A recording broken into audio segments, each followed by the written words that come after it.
Hello all, welcome to History 136, Early American History. Dr. John Chappell here, aka Dr. JC. This is the first of 15 lectures, and in this first lecture we're going to break it down into two parts. The first part we're going to look specifically at European conflict here in North America, what will eventually be the United States. And in the second part we're going to look at this collision of what historian Gary Nash would refer to as red, white, and black here in North America as well. So let's jump right into these colonial wars. It's important to recognize and understand that when we talk about America's colonial wars, or these intercolonial wars as they're known in Europe, and there were 6 of them, 4 of which were major ones, those 4 listed here, that we're looking specifically at conflict between Europeans. Why in the blue blazes did European powers such as France and England decide to throw down here in North America? What were some of the causes of that? And most importantly, the impact of that. And some of the impact we'll talk about in part 2. How did these colonial wars between white folks impact quote unquote red and or black folks? Naturally, out of the interest of time, there's no way we can go into detail or any level of granularity as it relates to all of these 4 major intercolonial wars. That said, we can look at some overarching aspects of all of these wars and then do a deeper dive into one specifically, that being the French and Indian War or the 7 Years' War. The overarching impetus is related to European colonization of the Americas, the quote-unquote New World, really had to do with trade. While certainly the European monarchs, and we're not talking about butterflies, right? We're talking about kings and queens, were interested in the exploration and perhaps extraction of precious metals, gold and silver, in keeping with this larger economic system that was being developed, known as mercantilism. And clearly the Spanish had figured out how to do that, to the detriment perhaps of the Incan and other native peoples. They were also quick to understand and recognize that there can be gold in other commodities as well, whether it be cod in the North Atlantic, furs in the interior of the Americas, or the seemingly endless supply of raw materials such as timber and ore. Raw materials, mind you, that could be shipped back to the old world for use in fueling the furnaces of a growing industrial revolution, turning American oak into mainmasts for ships or fine cabinetry. The monarchs of Europe recognized if we cut loose different trading companies, joint stock companies, to establish and exploit the resources of the Americas, that they could increase the prestige and, most importantly, power of their nation.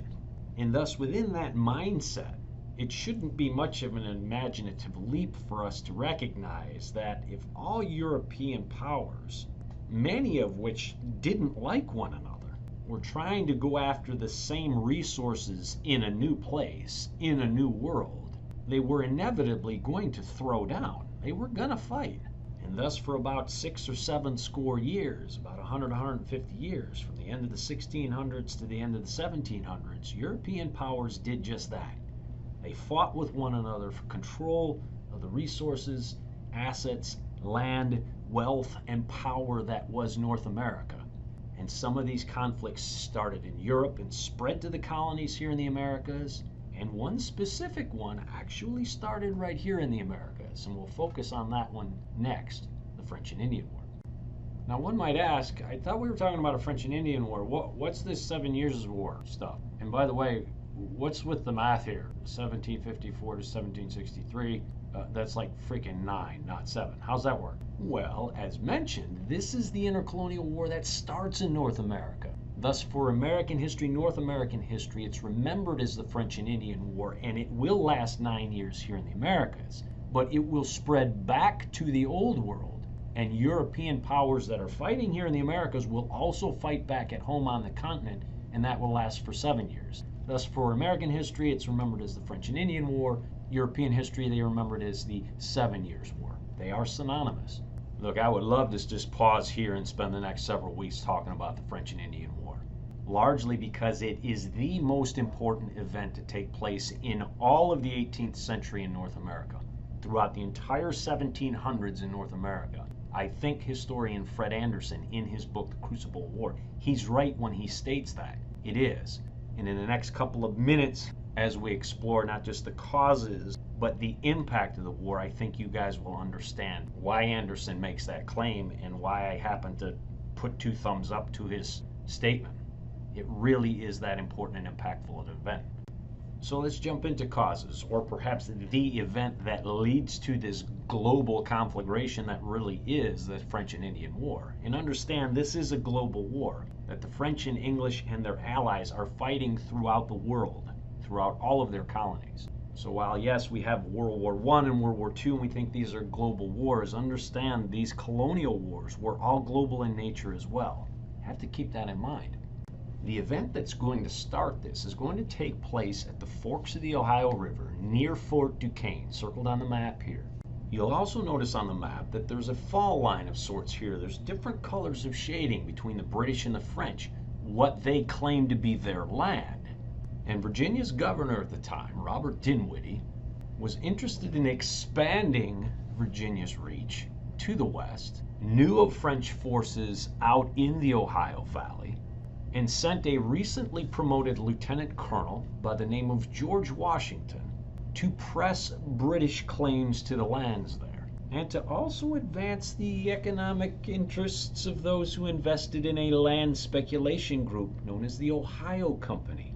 And you might not be too surprised to hear that Governor Dinwiddie had some money tossed into that venture himself, right? All that aside, Washington, leading about 300 Virginians and a handful of warriors from the Mingo, that First Nations group, bumps into a French emissary by the name of Joseph Goulin de Villiers de Jumonville, and I don't know, 35 or 40 Canadians that are with him, French Canadians. Now, when Washington is made known of the presence of Jumonville and these French Canadians that are with him, what he doesn't know is that Jumonville is carrying diplomatic correspondence basically stating that, look, you Brits are encroaching on French lands, so chill, right? And it's important to understand that England and France, Britain and France are not at war right now. They're not. So, I mean, any hostilities here are going to be problematic, yes? In essence, what ensues is what becomes known as the Jumonville Affair, or the Battle of Jumonville Glen. Essentially, Washington decides to fall on, ambush, Jumonville and his party. A skirmish ensues, and all in Jumonville's party are killed or captured, to include Jumonville himself. Now remember, England and France are not at war, so I don't think it's probably a pretty good idea to kill a diplomat from another country you're not at war with, unless of course you want to start one. So what are the takeaways here? Well, pretty simple. If you remember nothing else, George Washington, for all intents and purposes, starts a global war.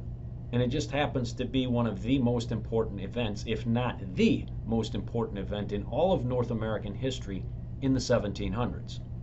And I'll give a little texture or granularity to that now when we talk about the impact or the end of the war. By the time we get to 1763, most nations that were part of this war, whether on the continent or here in North America, are ready to tap out, to include the British, even though the British have been ridiculously successful.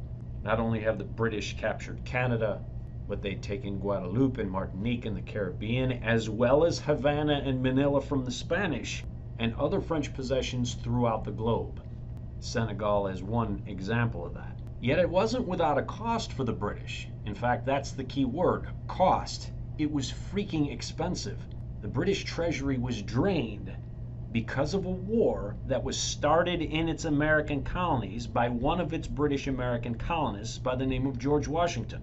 And if the war started in British colonial America, perhaps British colonial Americans should pay for it. See where we're going with this taxation stuff, right? We'll get to that. As for the French, it was pretty simple. They lost all their mainland possessions in North America. Now, there was a little bit of a parlor trick in that they ceded land to the Spanish that will eventually be this Louisiana territory. We'll get to that later in a future lecture. But for all intents and purposes, the French are no more on mainland North America. That's kind of a big deal. And they might be interested in getting those lands back. They might be interested in exacting some revenge on the British at some point in the future if the opportunity presents itself. Perhaps, say, when British American colonists may rise up against the British and look for an ally. Keep that in the back of your mind once we get to the Battle of Saratoga in a future lecture. And what about changes for Britain's American colonists? Well, they're afoot. They're coming. And perhaps rightly they should. Now we'll get to the taxes that will be coming to pay for the war. We'll talk about that in a future lecture. But a further abridgment of American rights, at least as British colonial Americans will see it, will come in the form of this proclamation of 1763. King George III says, look, you freaking American colonists are always clamoring for protection along the frontier from First Nations, from Native peoples. We can provide that, that's fine. You will pay for it, that's fine. We'll discuss that later. But in the meantime, you will no longer go west, because every time you go west, you create problems for me, okay? So as of 1763, I'm dropping this line on you, and you are not to go west of this line unless and until your king, your sovereign, your daddy says you can. So at the end of the day, what was Anderson getting at here as it relates to the importance and impact of this French and Indian War? Why was it the most important event of the 1700s in North America? Well, for the French, they lose all their mainland possessions, they've lost many global colonies, their treasury's drained, and they're pissed. They might want to have some of those lands back. So at some point in the future, they might want to look to get back at the British, yes? For the British, life is good, seemingly at least. They've very successful in conflict, gained lots of possessions, but at a huge expense. And folks in London already pay 20 times the amount of taxes that British colonial Americans do. And the war started in British colonial America. Thus, for the king, this might be a no-brainer. I'm not going to ask folks in London to pay for this. I'm going to ask for my British colonial subjects to pay for this. And how about for the British colonial Americans? What a tax man gonna cometh, all right? Number one. Number two, you are going to lose your mobility. No longer will you be able to go west, young man, and strike it out on your own. Now you're going to deal with what? British authority.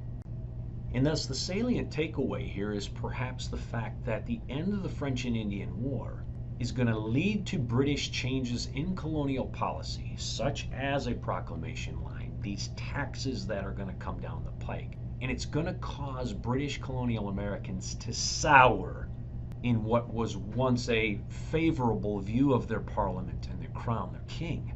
It's going to cause a rift, and that rift is going to lead to an open declaration of independence, and for all intents and purposes, civil war. This will be a war within the British family, and a war that perhaps the French won't have any problem interjecting themselves. Dr. JC out here, Lecture 1, Part 1. We'll jump into Part 2 next.